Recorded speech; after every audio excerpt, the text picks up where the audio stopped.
All right. Let's talk a little bit about your place in the Trump constellation. You're going to stay in Congress. You're not going to take a job in the administration, right? I don't believe so, no. I mean, Don't look, there's believe a so. lot of stuff swirling, but my plans are to stay Yeah. in the House. What if he offered to make you secretary of something? Would you take that? Listen, you got to evaluate everything. Yeah. But what if he At said to that you, point, you'd Byron, have to really, you were such a good supporter, I'll make you secretary of anything. What would you take? You could be secretary of anything. oh, Treasury, not even a Treasury. question. Are Treasury, you, yeah. I know you've got a little bit of a finance background, but are you ready to step in the shoes of Steve Mnuchin and Jon Snow?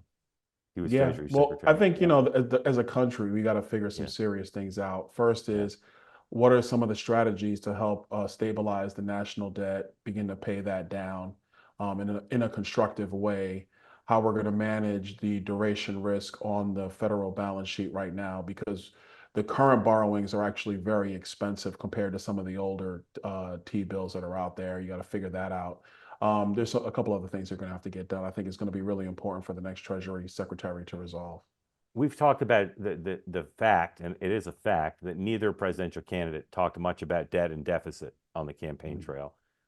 If you were president, what would be kind of the building blocks of your effort to, over time, reduce the debt Mhm. and deficit? Would it be spending cuts, entitlement reform, tax cuts? How would a President Donalds deal with debt and deficit? Well, I actually think it's an all of the above strategy. Look, the reality is we have a lot of programs in the federal government that people have come to rely on. So you have to be very delicate with this process.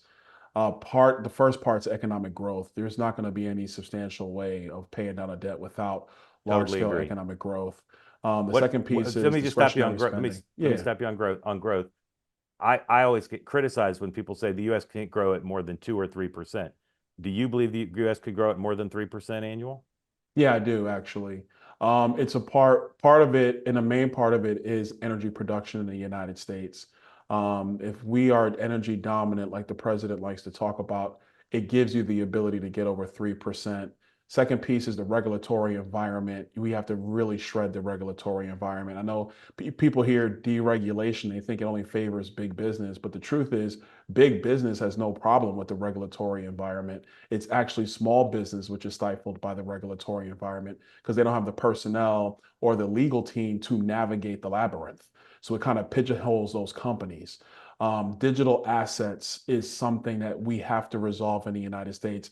That's a multi-trillion-dollar industry that can really be domiciled, if you will, in the United States with massive amounts of capital that can be raised if the United States basically just gets out of the way of that industry to thrive. And then, yes, you're going to have to deal with discretionary spending. We can't still be spending in post-COVID levels. It's just insanity.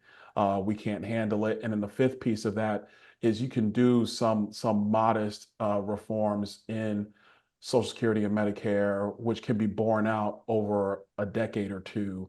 And that kind of gives you the environment where you can stabilize the debt and then find ways to pay it down.